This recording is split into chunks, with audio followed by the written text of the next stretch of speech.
by the direct conscious hypnotizing exerted by the higher class. Though asleep, the conscious is there, and in spite of the hypnotism, it is already speaking in them, and it may be awake. All these men are in a position like that of a man under hypnotism, commanded to do something opposed to everything he regards as good and rational, such as to kill his mother or his child. The hypnotized subject feels himself bound to carry out the suggestion. He thinks he cannot stop, but the nearer he gets to the time and place of the action, the more the benumbed conscience begins to stir, to resist, and to try and wake. And no one can say beforehand whether he will carry out the suggestion or not, which will gain the upper hand, the rational conscience or the irrational suggestion. It all depends on their relative strength. That is just the case with the man in the Tula train, and in general with everyone carrying out acts of state violence in our day. There was a time when men who set out with the object of murder and violence to make an example did not return till they had carried out their object, and then, untroubled by doubts or scruples, having calmly flogged men to death, they returned home and caressed their children, laughed, amused themselves, and enjoyed the peaceful pleasure of family life. In those days it never struck the landowners and wealthy men who profited by these crimes that the privileges they enjoyed had any direct connection with these atrocities. But now it is no longer so. Men now know, are not far from knowing, what they are doing and what they object they do. They can shut their eyes and force their conscience to be still, but so long as their eyes are opened and their conscience undulled, they must all, like those who carry out and those who profit by these crimes alike, see the import of them. Sometimes they realize it only after the crime has been penetrated. Sometimes they realize it just before its perpetration. Thus, those who have commanded the recent acts of violence in Nizhny Novgorod, Saratov, Orel, and Yuzhny factory realized the significance only after the perpetration. And now those who commanded and those who carried out these crimes are ashamed before public opinion and their conscience. I have talked to soldiers who have taken part in the crime, and they are always studiously turned the conversation off the subject. And when they spoke of it, it was with horror and bewilderment. There are cases, too, when men come to themselves and just before the perpetration of the crime. Thus I know the case of a sergeant major who had been beaten by two peasants during the repression of disorder and had made a complaint. The next day, after seeing the atrocities perpetrated on the other peasants, he entreated the commander of his company to tear up his complaint and let off the two peasants. I know cases when soldiers, commanded to fire, have refused to obey, and I know many cases of officers who have refused to command expeditions for torture and murder, so that men sometimes come to their senses long before perpetuating the suggested crime, sometimes at the very moment before perpetuating it, sometimes only afterward. The men traveling in the Tula train were going with the object of killing and injuring their fellow creatures, but none could tell whether they would carry out their object or not. However obscure his responsibility for the affairs to each, and however strong the idea instilled into all of them that they are not men, but governors, officials, officers, and soldiers, and as such beings can violate every human duty, the nearer they approach the place of the execution, the stronger their doubts as it being right, and this doubt will carry its highest point when the very moment for carrying it out has come. The governor, in spite of all the stupefying effect of his surrounding, cannot help hesitating when the moment comes to give final decisive command. He knows that the action of the governor of Orel has called down upon him the disapproval of the best people and he himself, influenced by the public opinion of the critics in which he moves, has more than once expressed his disproportion to him. He knows that the prosecutor, who ought to have come, flatly refused to have anything to do with it, because he regarded it as disgraceful. He knows, too, that there may be changes any day in the government, and that what was a ground for advancing yesterday may be the cause of disgrace tomorrow. And he knows that there is a press, if not in Russia, at least abroad, which may report the affair and cover him with ignominy forever. He is already conscious of a change in public opinion, which condemns what was formerly a duty. Moreover, he cannot feel fully assured that his soldiers will at the last moment obey him. He is wavering, and none can say beforehand what he will do. All the officers and functionaries who accompany him experience in greater or less degree the same emotion. In the depths of their hearts, they all know that what they are doing is shameful, that to take part in it is a discredit and blemish in the eyes of some people whose opinions they value. They know that after murdering and torturing a defenseless, each of them will be ashamed to face his betrothed or the woman he is courting. And besides, they too, like the governor, are all doubtful whether the soldier's obedience to orders can be reckoned on. What a contrast with the confident air they all put on as they are sauntered about the station and platform. Inwardly, they were not only in a state of suffering, but even of suspense. Indeed, they only assumed this bold and composed manner to conceal the wavering within, and this feeling increased as they drew near the scene of action. And imperceptible as it was, and strange as it seems to say so, all that mass of lads, the soldiers, who seemed so submissive, were in precisely the same condition. These are not the soldiers of former days, who gave up the natural life of industry and devoted their whole existence to debauchery, plunder, and murder, like the Roman legionnaires or the warriors of the 30-Year War, or even the soldiers of more recent times, who served their 25 years in the army. They have mostly been only lately taken from their families, and are full of the recollections of the good, rational, natural life that they left behind. All of these lads, peasants for the most part, know what is the business they have come about. They know that the landowners always oppress their brothers the peasants, and that therefore it is most likely the same thing here. Moreover, a majority of them can now read, and the books they read are not all such an exalt the military life. There are some which point out its immorality. Among them are often free-thinking comrades who have enlisted voluntarily, or young officers of liberal ideas, and already the first germ of doubt has been sown in regard to the unconditional legitimacy and the glory of their occupation. It is true that they have all passed through the terrible, skillful education, elaborated through centuries, which kills all initiative in a man, and that they are so trained to mechanical obedience that the word of command, fire, all the line, fire, and so on, their guns will raise of themselves, and the habitual movement will be performed. But fire now does not mean shooting into the sand for amusement. It means firing on their broken-down, exploited fathers and brothers whom they see there in the crowd, with women and children shouting and waving their arms. Here they are, one with his scantily beard and patched coat and plaited shoes of reed, just like the father left at home in Kazan or Ryazan province, one with a grey beard and bent back, leaning on a staff like an old grandfather, one a young fellow in boots and red shirt, just as he was himself a year ago, he the soldier who must fire upon him. There, too, a woman in reed shoes and pagnona, just like the mother left at home. Is it possible they must fire on them, and no one knows what each soldier will do at the least minute? The least word, the slightest allusion would be enough to stop them. At the last moment, they will all find in themselves the position of a hypnotized man to whom it has been suggested to chop a log, who, coming up when he has been indicated to him as a log with the axe already lifted to a strike, sees that it is not a log but a sleeping brother.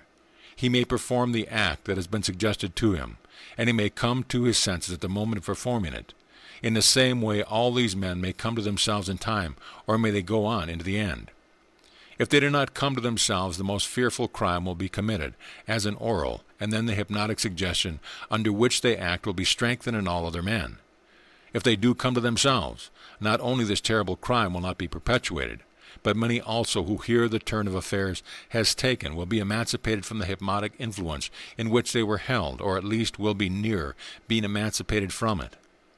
Even if a few only come to themselves and boldly explain to the others all the wickedness of such a crime, the influence of these few may rouse the others to shake off the controlling suggestion, and the atrocity will not be perpetuated. More than that, if a few men, even of those who are not taking part in the affair, but only present at the preparation for it, or have heard of such things being done in the past, do not remain indifferent, but boldly and plainly express their detestation of such crimes to those who have to execute them, and point out to them all the senselessness, cruelty, and wickedness of such acts, that alone will be productive of good. That was what took place in the instance before it. It was enough for a few men, some personally concerned in the affair and others simply outsiders, to express their disapproval of flogging that had taken place elsewhere, and their contempt and loathing for those who had taken part in inflicting them. For a few persons in the Tula case to express their repugnance to having any share in it. For a lady traveling by the train, and a few other bystanders at the station, to express to those who formed the expedition their disgust at what they were doing. For one of the commanders of a company, who was asked for troops for the restoration of order, to reply that soldiers ought not to be butchers, and thanks to these and a few other seemingly insignificant influences brought to bear on these hypnotized men, the affair took a completely different turn, and the troops, when they reached the place, did not inflict any punishment, but contented themselves with cutting down the forest and giving it to the landowner. Had not a few persons had a clear consciousness of what they were doing was wrong, and consequently influenced one another in that direction, what was done at Oral would have taken place at Tula. Had this consciousness been still stronger, and had the influence exerted there therefore greater than it was, it might well have been the governor with his troops would not even have ventured to cut down the forest and give it to the landowner. Had the consciousness been stronger still, it might well have been that the governor would not have ventured to go to the scene of action at all, even that the minister would not have ventured to form his decision or the Tsar to ratify it. All depends therefore on the strength of the consciousness of Christian truth on the part of each individual man. And therefore, one would have thought that the efforts of all men of the present day who profess to wish to work for the welfare of humanity would have been directed to strengthening this consciousness of Christian truth in themselves and others. But strange to say, it is precisely those who profess most anxiety for the amelioration of human life, and are as regarded as the leaders of public opinion, who assert that there is no need to do that, and there are other more effective means to the amelioration of men's condition. They affirm that the amelioration of human life is effected not by the efforts of individual men to recognize and propagate the truth, but by the gradual modification of the general conditions of life, and that therefore the efforts of individuals should be directed to the gradual modification of external conditions for the better. For every advocacy of truth inconsistent with the existing order by the individual is, they maintain, not only useless but injurious, since it provokes coercive measures on the part of the authorities, restricting these individuals from continuing any action useful in society. According to this doctrine, all modification in human life are brought about by precisely the same law as in the life of animals. So that, according to this doctrine, all the founders of religion, such as Moses and the prophets, Confucius, Lao Tzu, Buddha, Christ, and others, preached their doctrines and their followers accepted them, not because they loved the truth, but because the political, social, and above all economic conditions of these people, among whom these religions arose, were favorable for their organization and development. And therefore the chief efforts of the man who wishes to serve society and improve the condition of humanity ought, according to this doctrine, to be directed not to the elucidation and propagation of truth, but to the improvement of the external political, social, and above all economic conditions. And the modification of these conditions is partly effected by serving the government and introducing liberal and progressive principles into it, partly in promoting the development of industry and the propagation of socialistic ideas, and most of all by the diffusion of science.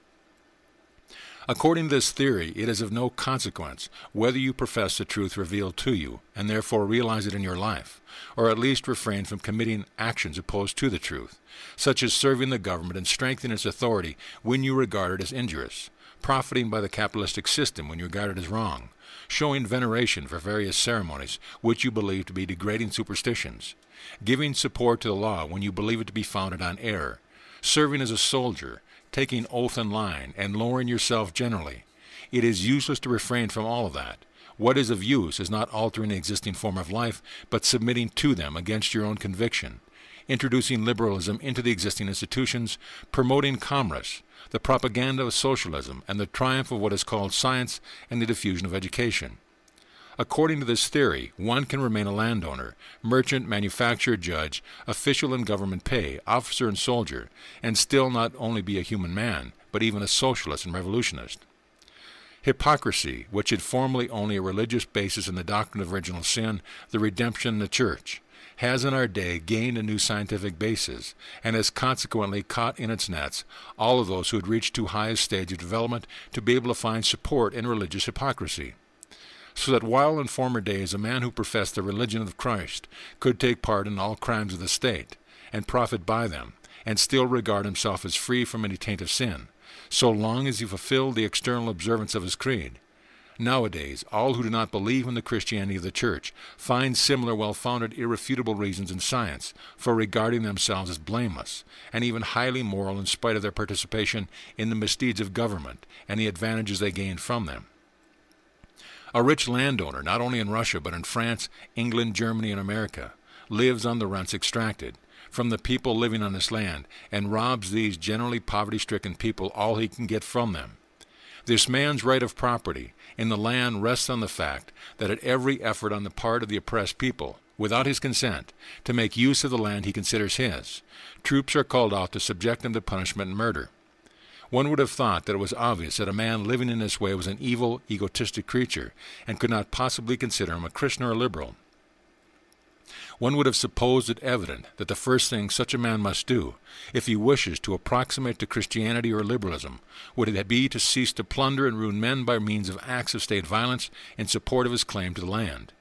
And so it would be if it were not for the logic of hypocrisy, which reasons that from a religious point of view possession or non-possession of land is of no consequence for salvation, and from the scientific point of view giving up the ownership of land is a useless individual renunciation, and that the welfare of mankind is not promoted in that way, but by a gradual modification of external forms.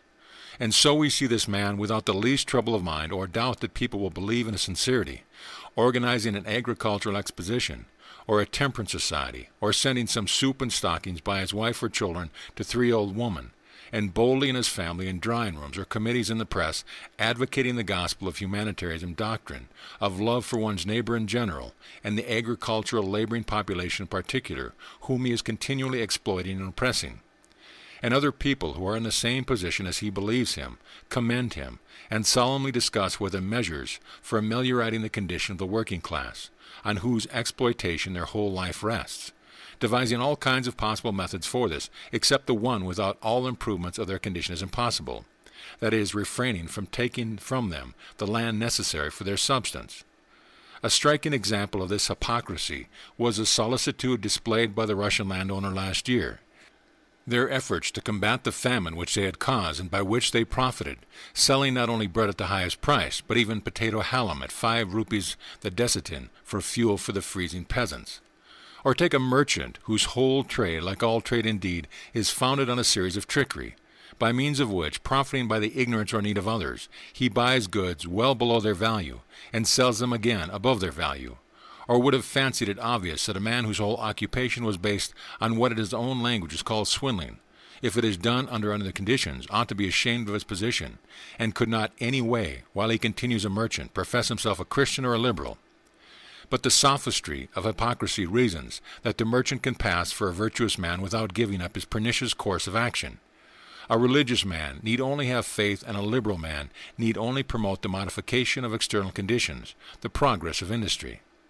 And so we see the merchant, who often goes further and commits acts of direct dishonesty, selling adulterated goods, using false weights and measures, and trading in products injurious to health, such as alcohol and opium, boldly regarding himself and being regarded by others, so long as he does not directly deceive his colleagues in business, as a pattern on probity and virtue. And if he spends 1,000th part of his stolen wealth on some public institution, a hospital or museum or school, then he is even regarded as a benefactor of the people on the exploitation and corruption on whom his whole prosperity has been founded. If he sacrifices, too, a portion of his ill-gotten gains on a church and the poor, then he is an exemplary Christian. A manufacturer is a man whose whole income consists of value squeezed out of the workman, and whose whole occupation is based on forced, unnatural labor, exhausting whole generations of men. It would seem obvious that if this man professes any Christian or liberal principles, he must first of all give up ruining human lives for his own profit. But by the existing theory, he is promoting industry, and he ought not to abandon his pursuit. It would even be injuring society for him to do so. And so we see this man, the harsh slave driver of thousands of men, building almshouses with little gardens 2 yards square for the workmen broken down and toiling for him, and a bank and a poorhouse and a hospital, fully persuaded that he has amply expiated in his way for all the human lives morally and physically ruined by him, and calmly going on with his business, taking pride in it. Any civil, religious, or military official in government employ who serves the state from vanity, or as in most often the case, simply for the sake of the pay wrung from the harassed and toil-worn working class, all taxes, however raised, always fall on labor. If he, as is very seldom the case, does not directly rob the government in the usual way, considers himself, and is considered by his fellows, as a most useful and virtuous member of society.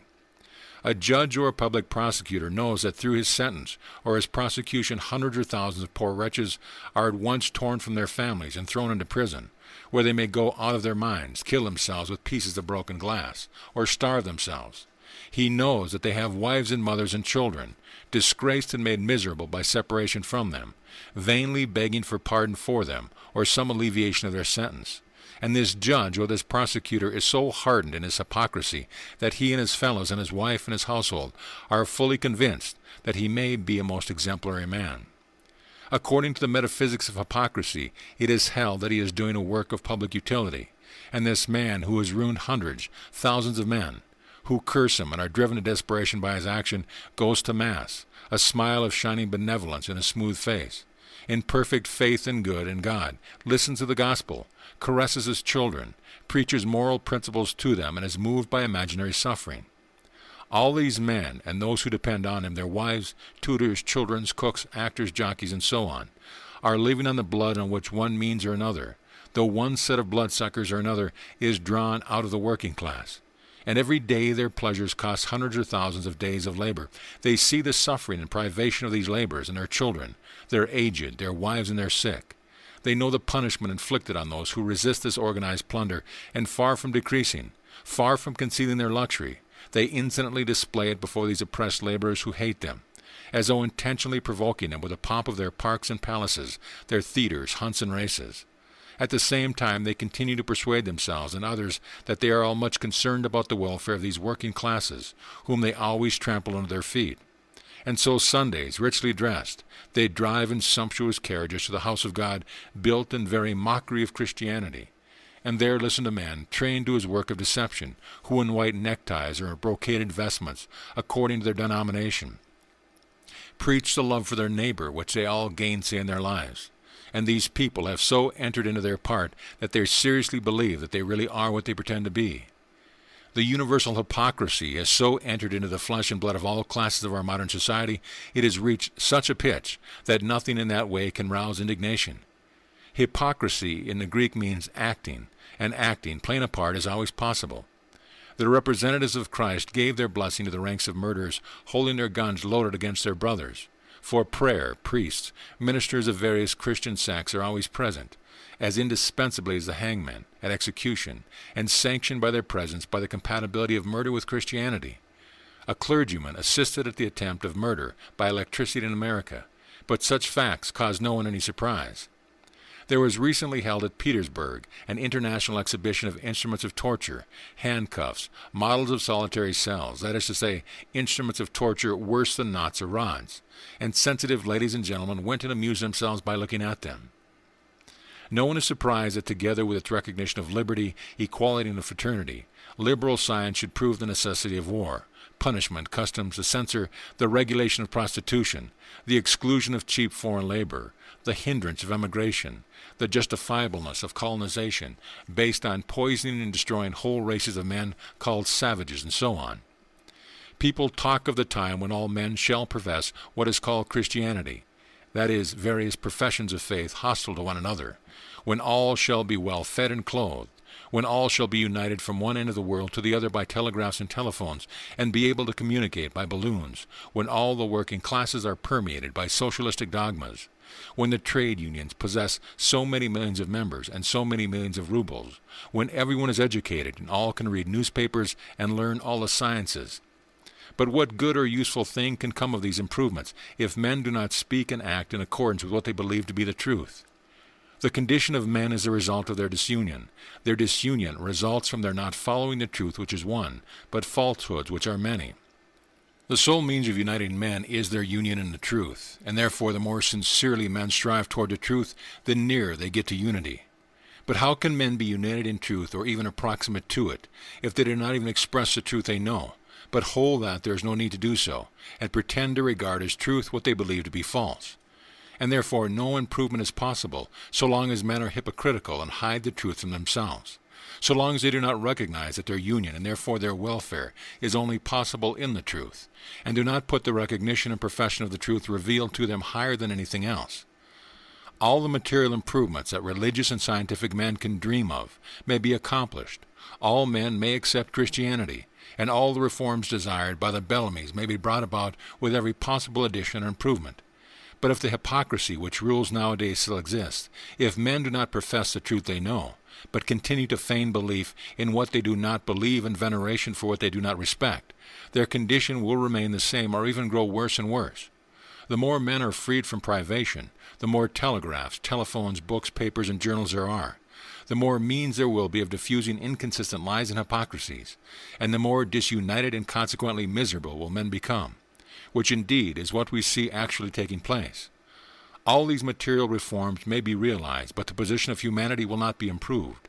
But only let each man, according to his power, at once realize in his life the truth he knows, or at least cease to support the falsehood he is supporting in the place of the truth, and at once, in this year, 1893, we should see such reforms as we do not dare to hope for within a century, the emancipation of men in the reign of truth upon earth. Not without good reason was Christ's only harsh and threatening reproof directed against hypocrites and hypocrisy. It is not theft, nor robbery, nor murder, nor fornication, but falsehood, the special falsehood of hypocrisy, which corrupts men, brutalizes them and makes them vindictive, destroys all distinction between right and wrong in their conscience, deprives them of what is the true meaning of all real human life, and debars them from all progress towards perfection. Those who do evil through ignorance of the truth provoke sympathy with their victims and repugnance to their actions. They do harm only to those they attack. But those who know the truth and do evil masked by hypocrisy injure themselves and their victims, and thousands of other men as well as who are led astray by the falsehood with which the wrongdoing is disguised. Thieves, robbers, murderers, and cheats, who commit crimes recognized by themselves and everyone else as evil, serve as an example of what ought not to be done, and deter others from similar crimes. But those who commit the same theft, robbery, murders, and even crimes, disguising them under all kinds of religious or scientific or humanitarian justification, as all landowners, merchants, manufacturers, and government officials do, provoke others to imitation, and so do harm not only to those who are directly the victims of the crime, but to thousands and millions of men, whom they corrupt by obliterating their sense of the distinction between right and wrong. A single fortune gained by trading in goods necessary to the people or in goods pernicious to their effect, or by financial speculation, or by acquiring land at a low price, the value of which is increased by the needs of the population, or by an industry ruinous to the health and life of those employed in it, or by military or civil service of the state, or by any employment which trades on men's evil instincts, a single fortune acquired in any of these ways, not only with the sanction, but even with the approbation of the leading men in society, and masked with an ostentation of philanthropy, corrupts men incompatibly more than millions of thefts and robberies committed against the recognized forms of law and punishable as crimes. A single execution carried out by prosperous, educated men, uninfluenced by passion, with the appropriation of assistance of Christian ministers, and represented as something necessary and even just, is infinitely more corrupting and brutalizing to men than thousands of murders committed by uneducated working people under the influence of passion. An execution such as was proposed by Tchaikovsky, which would produce even a sentiment of religious emotion in the spectators, would be one of the most perverting actions imaginable. Every war, even the most humanely conducted, with all its ordinary consequences, the destruction of harvest, robberies, the license and debauchery, and the murder with the justification of its necessary injustice, the exaltation and glorification of military exploits, the worship of the flag, the patriotic sentiments, the feigned solicitude for the wounded, and so on, does more in 1 year to pervert men's mind than thousands of robberies, murders, and arsons perpetuated during hundreds of years by individual men under the influence of passion. The luxurious expenditure of a single respectable and so-called honorable family, even within the conventional times, consuming as it does the produce as of many days of labor as would suffice to provide for thousands living in privation near, does more to pervert men's mind than thousands of the violent orgies of coarse tradespeople, officers and workmen of drunken and debauched habits, who smash up glasses and crockery for amusement. One solemn religious procession, one service, one sermon from the altar steps to the pulpit, in which the preacher does not believe, produces incomparably more evil than thousands of swindling tricks, adulteration of food, and so on. We talk of the hypocrisy of the Pharisees, but the hypocrisy of our society far surpasses than the comparatively innocent hypocrisy of the Pharisees. They had at least an external religious law, the fulfillment of which hindered them from seeing their obligations to their neighbors. Moreover, these obligations were not nearly so clearly defined in their day. Nowadays, we have no such religious law to exonerate us from our duties to our neighbors. I am not now speaking of the coarse and ignorant persons who still fancy their sins can be absolved by confession to a priest or by the absolution of the Pope. On the contrary, the law of the gospel, which we all profess in one form or another, directly defines these duties. Besides, the duties, which had been only vaguely and mystically expressed by approved prophets, have now been so clearly formulated, have become such truisms that they are repeated even by schoolboys and journalists. And so it would seem that men of today cannot pretend that they do not know these duties. A man of the modern world who profits by the order of things based on violence, and at the same time protests that he loves his neighbor, and does not observe what he is doing in his daily life to his neighbor, is like a brigand who has spent his life in robbing men, and who, caught at last, knife in hand, in the very act of striking his shrieking victim, should declare that he had no idea that what he was doing was disagreeable to the man he had robbed and was prepared to murder. Just as this robber and murderer could not deny what was evident to everyone, so it would seem that a man living under the privations of the oppressed classes cannot persuade himself and others that he desires the welfare of those he plunders, and that he does not know how the advantages he enjoys are obtained.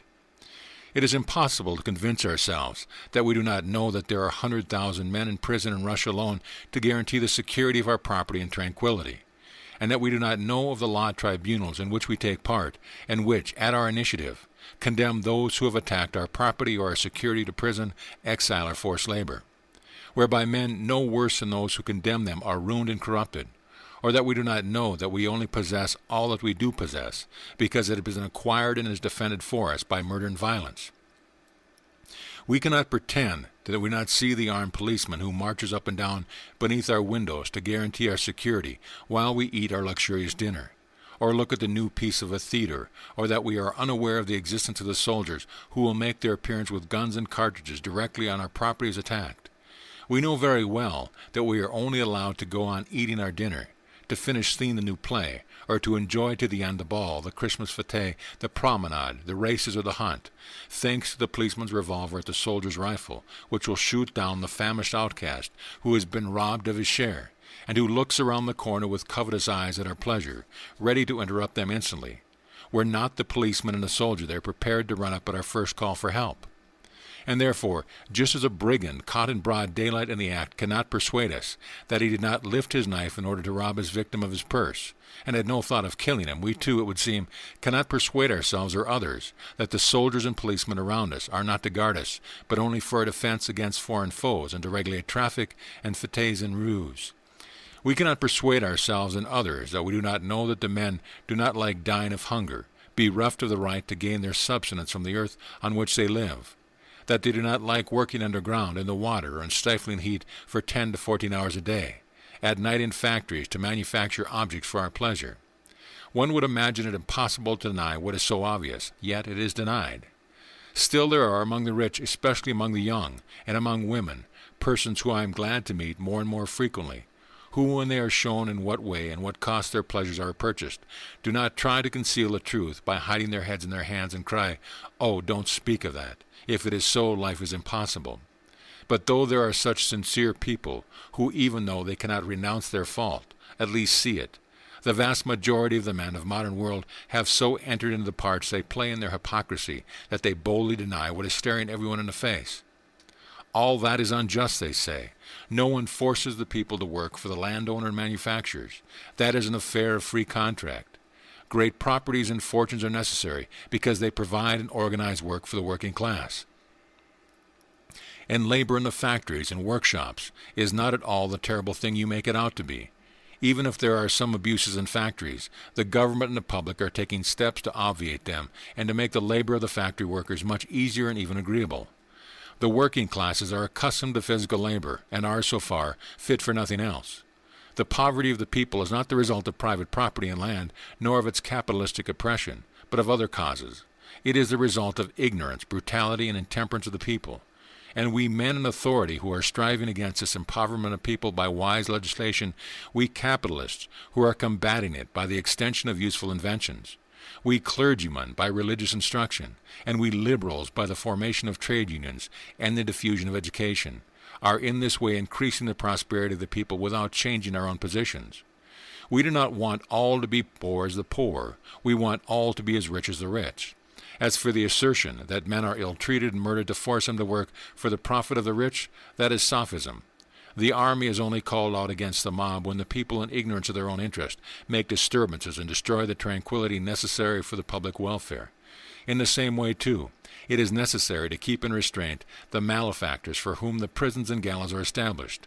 We ourselves wish to suppress these forms of punishment and are working in that direction. Hypocrisy in our day is supported on two sides by false religion and false science, and it has reached such proportions that if we're not living in its midst, we could not believe that men could attain such a pitch of self-deception. Men of the present day have come into such an extraordinary condition, their hearts are so hardened, that seeing they see not, hearing they do not hear and understand not. Men have long been living in antagonism to their conscience. If it were not for the hypocrisy, they could not go on living such a lie.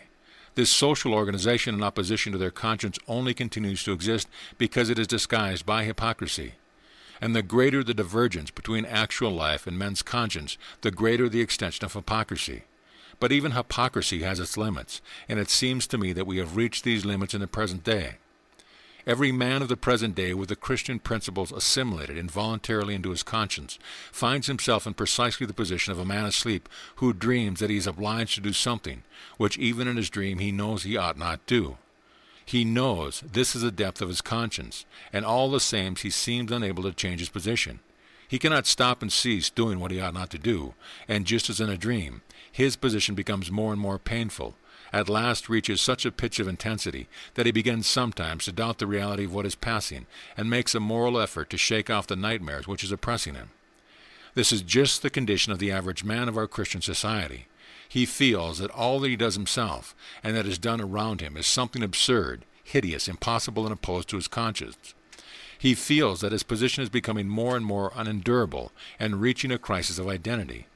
It is not possible that we modern men, with the Christian sense of human dignity and equality permeating us soul and body, with our need for peaceful association and unity between nations, should really go on living in such a way that every joy, every gratification we have, is bought by the suffering, by the lives of our brother men, and moreover, that we should be every instant with a hair's breadth of falling on another, nation against nation, like wild beasts, mercilessly destroying men's lives and labor, only because some benighted diplomat or ruler says or writes some stupidity to another equally benighted diplomat or ruler.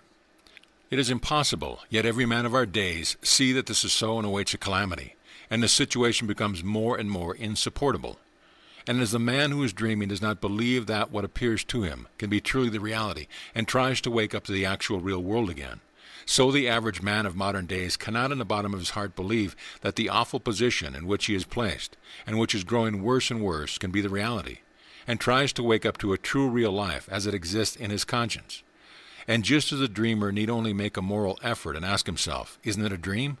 And the situation which seemed to him so hopeless will instantly disappear, and he will wake up to peaceful and happy reality. So the man of the modern world need only make a moral effort to doubt that the reality presented to him by his own hypocrisy and general hypocrisy around him, and to ask himself, isn't it all a delusion? And he will at once, like the dreamer awakened, feel himself transported from an imaginary and dreadful world to the true, calm, and happy reality. And to do this, a man need accomplish no great feats or exploits. He need only make a moral effort. But can a man make this effort? According to the existing theory, so essential to support hypocrisy, man is not free and cannot change his life. Man cannot change his life because he is not free. He is not free because all his actions are conditioned by previously existing causes. And whatever the man may do, there are always some causes or other through which he does these or these acts, and therefore man cannot be free and change his life, say the champions of the metaphysics of hypocrisy.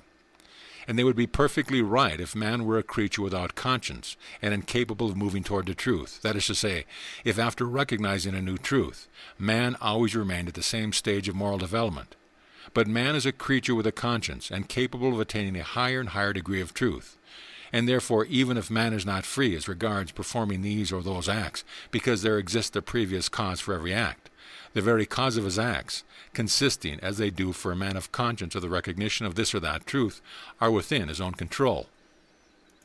So that though man may not be free as regards the performance of his actions, he is free as regards the foundation on which they are performed.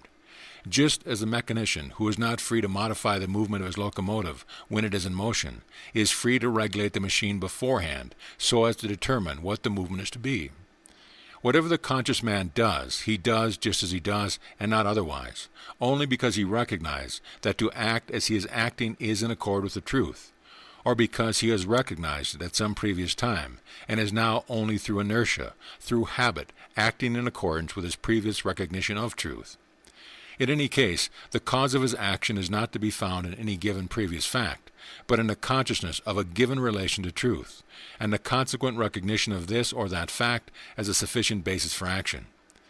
Whether a man eats or does not eat, works or rests, runs risks or avoids them, if he has a conscience, he acts thus only because he considers it right and rational, because he considers that to act this is in harmony with truth, or else because he has made this reflection in the past. The recognition or non-recognition of a certain truth depends not on external causes, but on certain other causes within the man himself, so that at times under external conditions apparently very favorable for the recognition of truth, one man will not recognize it, and another, on the contrary, under the most unfavorable conditions will, without apparent cause, recognize it. As it is said in the Gospel, "No man can come unto me, except the Father with which had sent him drawn to me." That is to say, the recognition of truth, which is the cause of all the manifestations of human life, does not depend on external phenomena, but on certain inner spiritual characteristics of the man which escape our observation. And therefore man, though not free in his acts, always feels free himself in what is the motive of his acts, the recognition or non-recognition of truth, and he feels himself independent not only of acts external to his own personality, but even of his own action.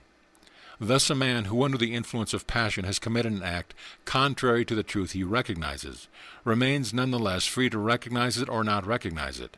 That is, he can, by refusing to recognize the truth, regard his action as necessary and justifiable, or he may recognize the truth and regard his act as wrong and censure himself for it. Thus a gambler or a drunkard who does not resist temptation and yields to his passion is still free to recognize gambling and drunkenness as wrong, or to regard them as a harmless pastime. In the first case, even if he does not at once get over his passion, he gets the more free from it, the more sincerely he recognizes the truth about it. In the second case, he will be strengthened in his vice and will deprive himself of every possibility of shaking it off. In the same way, a man who has made his escape alone from a house on fire, not having had the courage to save his friend, remains free, recognizing the truth that a man ought to save the life of another even at the risk of his own, to regard his action as bad and to censure himself for it, or not recognizing his truth, to regard his action as natural and necessary and to justify it to himself. In the first case, if he recognizes the truth in spite of his departure from it, he prepares for himself in the future a whole series of acts of self-sacrifice necessarily flowing from the recognition of the truth. In the second case, a whole series of egoistic acts. Not that a man is always free to recognize or to refuse to recognize every truth. There are truths which he has recognized long before, or which have been handed down to him by education and tradition and accepted by him on faith. And to follow these truths has become a habit, a second nature with him, and there are truths, only vaguely, as it were distantly, apprehended by him. The man is not free to refuse to recognize the first, nor to recognize the second class of truth. But there are truths of a third kind, which have not yet been an unconscious motive of action, but yet have been revealed so clearly to him that he cannot pass them by, and is inevitably obliged to do one thing or the other, to recognize or not to recognize them. And it is in regard to these truths that the man's freedom manifests itself. Every man during his life finds himself in regard to truth in the position of a man walking in the darkness with light thrown before him by the lantern he carries. He does not see what is not yet lighted up by the lantern. He does not see what he has passed which is hidden in the darkness. But at every stage of his journey, he sees what is lighted up by the lantern, and he can always choose one side or the other of the road. There are always unseen truths, not yet revealed to the man's intellectual vision, and there are other truths outlived, forgotten and assimilated by him, and there are also certain truths that rise up before the light of his reason and requires recognition. And it is in the recognition or non-recognition of these truths that what we call his freedom is manifested. All the difficulty and seeming insolubility of the question of the freedom of man results from those who try to solve the question, imagining man as stationary in his relation to the truth. Man is certainly not free if we imagine him stationary, and if we forget that the life of a man and of humanity is nothing but a continual movement from darkness into light, from a lower stage of truth to the higher, from a truth more alloyed with errors to a truth more purified from them. Man would not be free if he knew no truth at all, and in the same way he would not be free and would not even have any idea of freedom if the whole truth, which was to guide him in life, had been revealed once and for all to him in all its purity, without any admixture of error.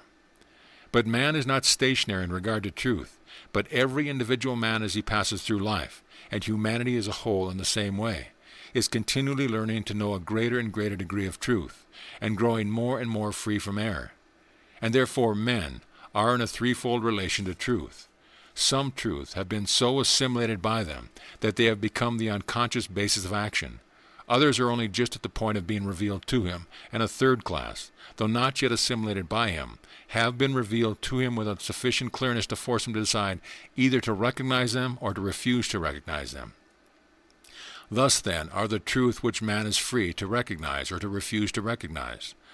The liberty of man does not consist in the power of acting independently of the progress of life and the influence arising from it, but in the capacity for recognizing and acknowledging the truth revealed to him, and becoming the free and joyful participator in the eternal and infinite work of God, the life of the world, or on the other hand for refusing to recognize the truth, and so being a miserable and reluctant slave dragged whither he has no desire to go. Truth not only points out the way along which human life ought to move, but reveals also the only way along which it can move.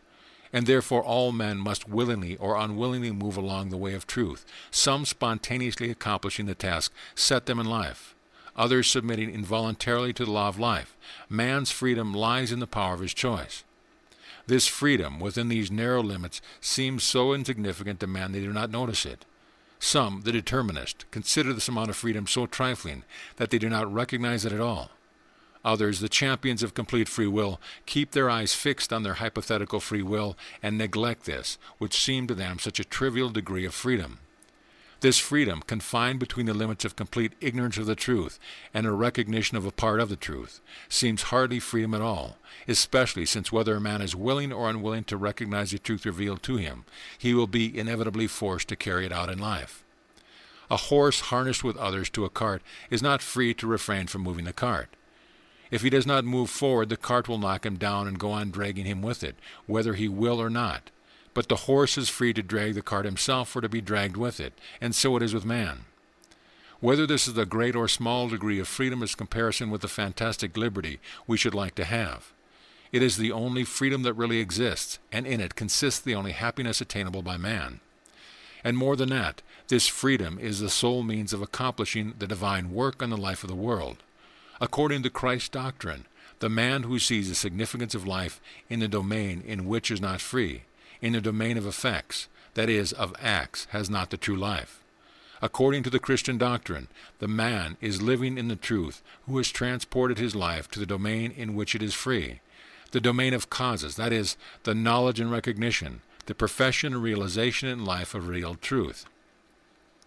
Devoting his life to the works of the flesh, a man busies himself with actions depending on temporary causes outside of himself. He himself does nothing really, he merely seems to be doing something. In reality, all the acts which seem to be his are the works of a higher power, and he is not the creator of his own life, but the slave of it.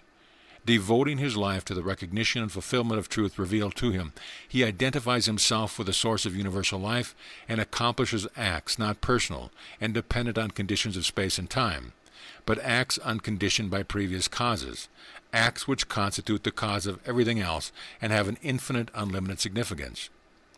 The kingdom of heaven suffereth violence, and the violent take it by force. If this violent effort to rise above external conditions to the recognition and realization of truth by which the kingdom of heaven is taken, and it is this effort of violence which must and can be made in our times. Men need only understand this. They need only cease to trouble themselves about the general external conditions in which they are not free, and devote 100 part of the energy they waste on these material things to which they are free, to the recognition and realization of the truth which is before them, and to the liberation of themselves and others from deception and hypocrisy, and without effort or control. There would be an end at once to the false organization of life which makes men miserable and threatens them with worse calamities in the future. And then the kingdom of God would be realized, or at least that first stage of it, for which men are ready now by the degree of development of their consciousness. Just as a single shock may be sufficient, when a liquid is saturated with some salt, to precipitate it at once into crystal, a slight effort may be perhaps all that is needed now that the truth already revealed to men may gain a mastery over hundreds, thousands, millions of men.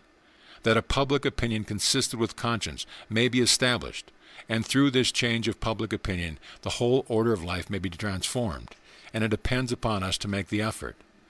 Let each of us only try to understand and accept the Christian truth, which is the most varied form surrounds us on all sides and forces itself upon us.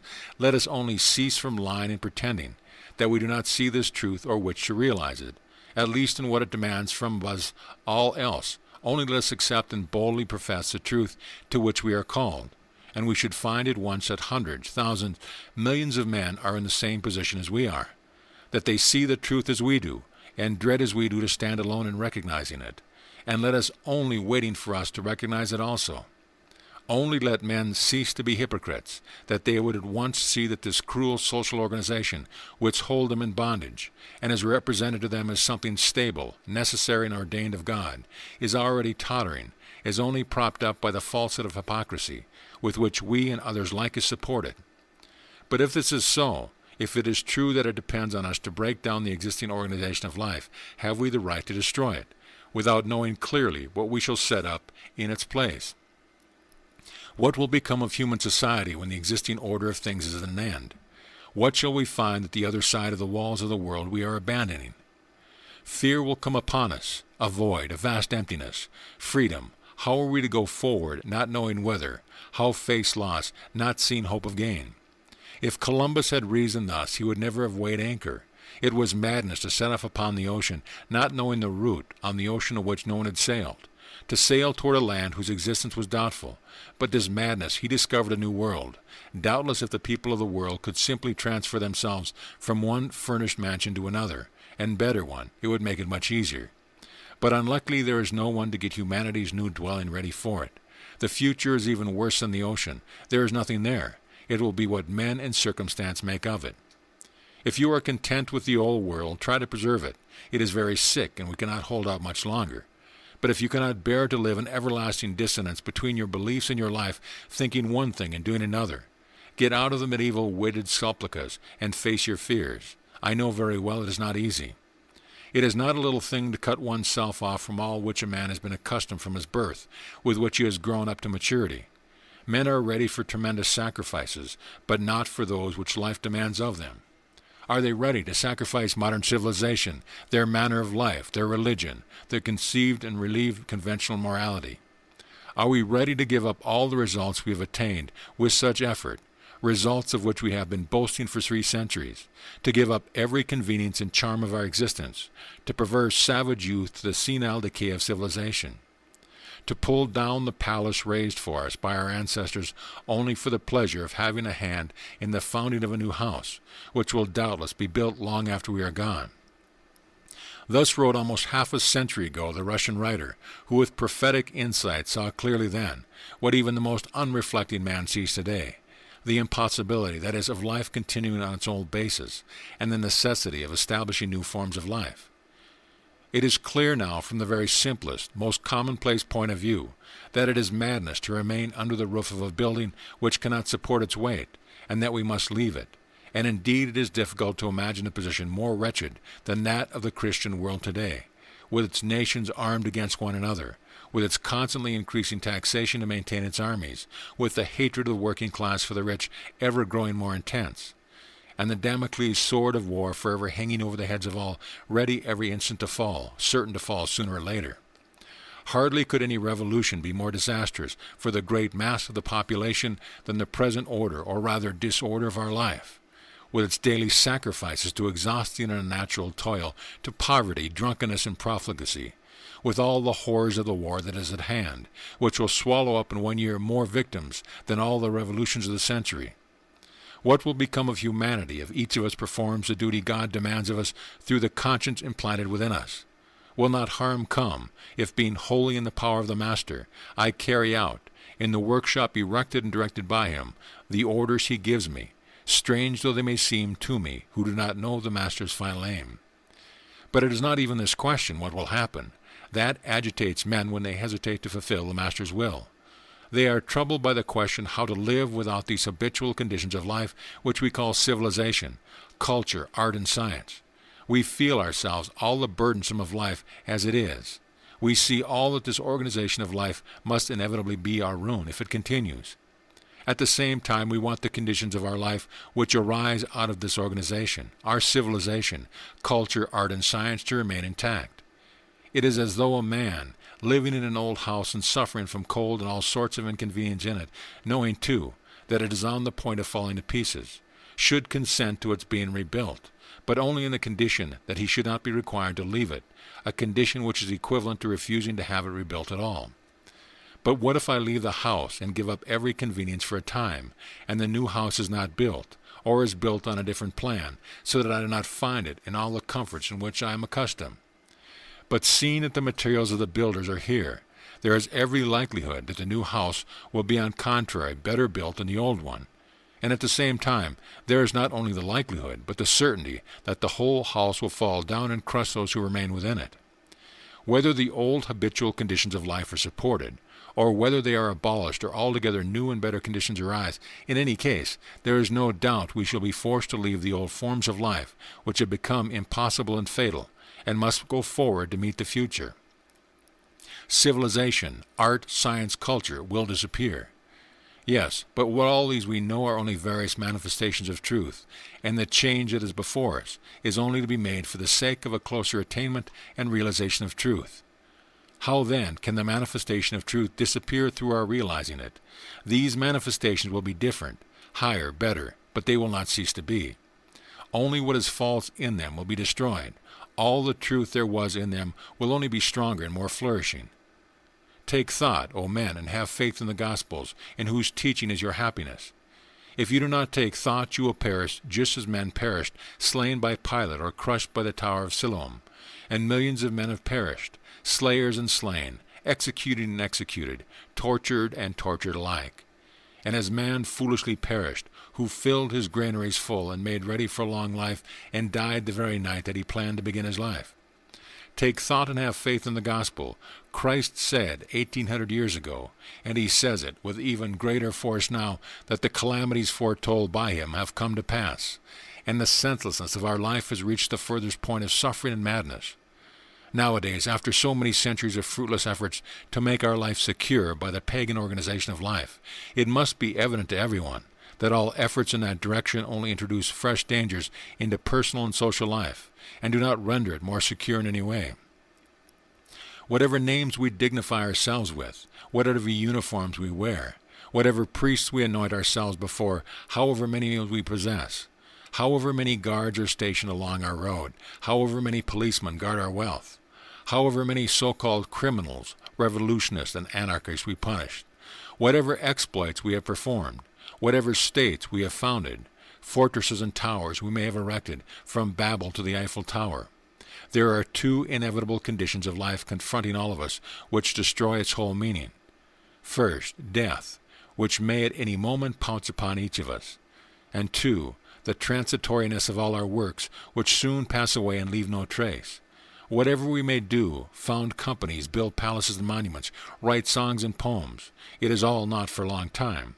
Soon it passes away, leaving no traces, and therefore, however we may conceal it from ourselves, we cannot help seeing that the significance of our life cannot lie in our personal fleshly existence, the prey of incurable suffering and inevitable death, nor in any social institutions or organizations. Whoever you may be who are reading these lines, think of your position and your duties, not of your position as landowner, merchant, judge, emperor, president, minister, priest, soldier, which has been temporarily allotted you by men, and not of the imaginary duties laid on you by these positions, but of your real position in eternity, as a creature who at the will of someone has been called out of the unconsciousness after an eternity of non-existence, to which you may return at any moment at his will. Think of your duties, not your supposed duties as a landowner to your estate, as a merchant to your business, as emperor, minister, or official to your state, but of your real duties, the duties that follow from your real position as being called into life and endowed with reason and love. Are you doing what he demands of you, who has sent you into the world, and to whom you will soon return? Are you doing what he wills? Are you doing his will when as a landowner or manufacturer you rob the poor of the fruits of their toil, basing your life on this plunder of the workers, or when, as a judge or governor, you ill-treat men, sentence them to execution, or when as soldiers you prepare for war, kill, and blunder? You will say that the world is so made that this is inevitable, and that you do not do this of your own free will, but because you are forced to do so. But can it be that you have such a strong aversion to men's suffering, ill-treatment, and murder, that you have such an intense need of love and cooperation with your fellows, that you see clearly that only by the recognition of the equality of all, and by mutual services, can the greatest possible happiness be realized? That your head and your heart, the faith you possess, and every science itself tells you the same thing? And yet that in spite of it all, you can be forced by some confused and complicated reasoning to act in direct opposition to all of this? That as a landowner or capitalist, you are bound to base your whole life on the oppression of people? That as emperor or president, you are commanding armies, that is, to be the head and commander of murderers? Or that as a government official you are forced to take from the poor their last pence for rich men to profit and share them among themselves? Or that as judge or juryman you could be forced to sentence erring men to ill treatment and death because the truth was not revealed to them, or above all, for that it is the basis of all evil? That you could be forced to become a soldier, and renouncing your free will and your human sentiments, could undertake to kill anyone at the command of other men? It cannot be. Even if you are told that all this is necessary for the maintenance of the existing order of things, and that this social order, with its pauperism, famines, prisons, gallows, armies, and war, is necessary to society, that still greater disasters would ensue if this organization were destroyed.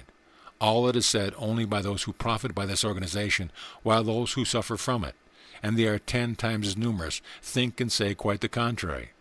And at the bottom of your heart you know yourself that it is not true, that the existing organization has outlived its time, and must inevitably be reconstructed on new principles, and that consequently there is no obligation upon you to sacrifice your sentiments of humanity to support it.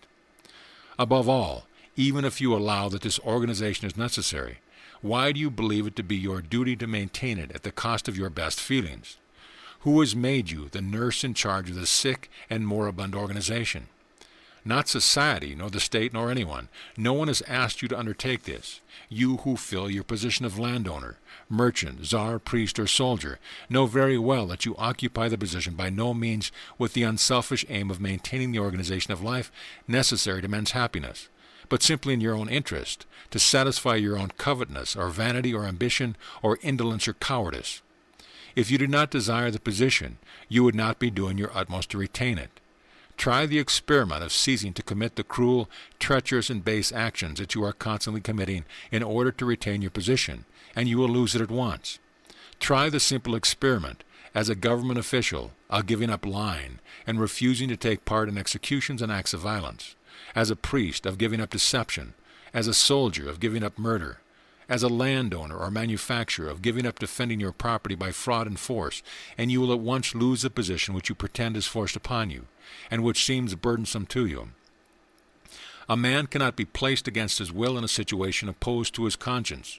If you find yourself in such a position, it is not because it is necessary to anyone whatever, but simply because you wish it, and therefore knowing that your position is repugnant to your heart and your head, and to your faith, and even to the science in which you believe, you cannot help reflecting upon the question whether in retaining it, and above all trying to justify it, you are doing what you ought to do. You might risk making a mistake if you had time to see and retrieve your fault, and if you ran the risk for something for some value. But when you know beyond all doubt that you may disappear any minute, without the least possibility either for yourself or those who draw after you in your error of retrieving the mistake, when you know that whatever you may do in the external organization of life, it will all disappear as quickly and surely as you will yourself, and will leave no trace behind, it is clear that you have no reasonable ground for running the risk of such a fearful mistake. It would be perfectly simple and clear if you did not by your hypocrisy disguise the truth which has so unmistakably been revealed to us. Share all that you have with others. Do not heap up riches. Do not steal. Do not cause suffering. Do not kill. Do not unto others what you would not that they should do unto you. All that has been said, not 1800, but 5,000 years ago. And there could be no doubt of the truth of this law, if it were not for hypocrisy. Except for hypocrisy, men could not have failed, if not to put the law in practice, at least to recognize it, and admit that it is wrong not to put it in practice. But you will say that there is the public good to be considered, and that on the account one must not and ought not to conform to these principles. For the public good one may commit acts of violence and murder. It is better for one man to die than that of the whole people perish, you will say, like Caiaphas. And you sign the death sentence of the one man, and on the second and the third, and you load your gun against this man who is to perish for the public good. You imprison him, you take his possessions. You say that you commit these acts of cruelty because you are a part of the society and of the state, that it is your duty to serve them, and as a landowner, judge, emperor, soldier, to conform to their laws. But besides belonging to the state and having duties created by that position, you belong also to eternity and to God, who also lays duties upon you. And just as your duties to your family and to society are subordinate to your superior duties to the state, in the same way the latter must necessarily be subordinated to the duties dictated to you by the eternal life and by God. And just as it would be senseless to pull up the telegraph post for fuel for a family or society, and thus to increase its welfare at the expense of public interest, in the same way it is senseless to do violence, to execute, and to murder to increase the welfare of the nation, because that is at the expense of the interests of humanity. Your duties as a citizen cannot be but subordinated to the superior obligations of the eternal life of God, and cannot be in opposition to them, as Christ's disciples said 18 centuries ago. Whether it be right in the sight of God to hearken unto you more than unto God, judge ye. And we ought to obey God rather than men. It is asserted, then, in order that the unstable order of things, established in one corner of the world for a few men, may not be destroyed, you ought to commit acts of violence which destroy the eternal and immutable order established by God and by reason. Cannot possibly be. And therefore you cannot but reflect on your position as landowner, manufacturer, judge, emperor, president, minister, soldier, which is bound up with violence, deception, and murder, and recognize its unlawfulness. I do not say that if you are a landowner you are bound to give up your land immediately to the poor, if a capitalist or manufacturer, your money to the workplace, or if you are a czar, minister, official, judge, or general, you are bound to renounce immediately the advantages of your position. Or if a soldier, of whom all the system of violence is based, to refuse immediately to obey in spite of all the dangers of insubordination. If you do so, you will be doing the best possible thing, but it may happen, and is most likely, that you will not have the strength to do so. You have relations, a family, subordinates, and superiors. You are under an influence so powerful that you cannot shake it off. But you can always recognize the truth and refuse to tell a lie about it. You need not declare that you are remaining a landowner, manufacturer, merchant, artist, or writer because it is useful to mankind, that you are a governor, prosecutor, or czar, not because it is agreeable to you, because you are used to it, but for the public good, that you continue to be a soldier, not from fear of punishment, but because you consider the army necessary to society. You can always try lying in this way to yourself and to others, and you ought to do so because the one aim of your life ought to be to purify yourself from falsehood and to confess the truth. And you need only do that, and your situation will change directly of itself. There is one thing and only one thing in which is granted you to be free in life, all else being beyond your power. That is to recognize and profess the truth.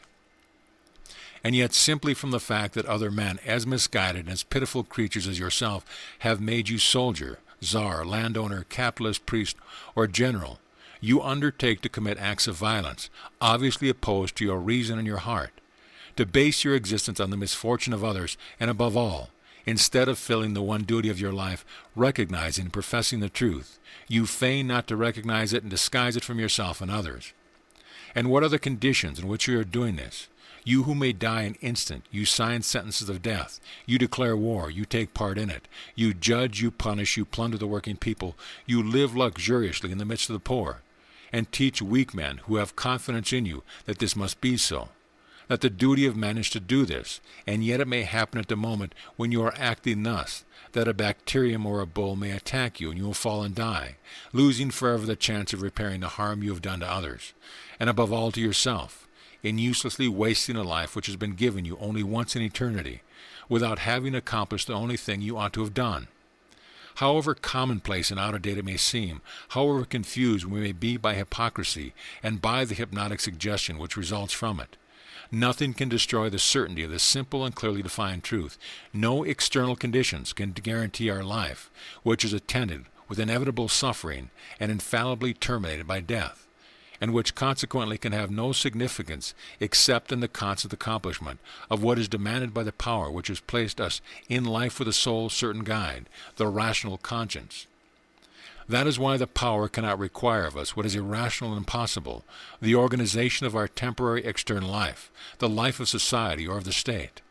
The power demands of us only what is reasonable, certain, and possible, to serve the kingdom of God, that is, to contribute to the establishment of the greatest possible union between all living things, a union possible only in the truth, and to recognize and to profess the revealed truth which is always in our power. But seek ye first the kingdom of God and his righteousness, and all these things shall be added unto you. The sole meaning of life is to serve humanity by contributing to the establishment of the kingdom of God, which can only be done by the recognition and profession of the truth by every man. The kingdom of God cometh, not with outward show, neither shall they say, Lo here or lo there, for behold, the kingdom of God is within you. End of chapter. End of book. This audio presentation of The Kingdom of God is Within You, Christianity not as a mystic religion, but as a new theory on life, by Count Leo Tolstoy, has been brought to you by AudioEnlightenment.com and has been recorded for the exclusive use of Audio Enlightenment members only. If you have received this audio from any website other than our own, please visit our website. Let us know at your convenience.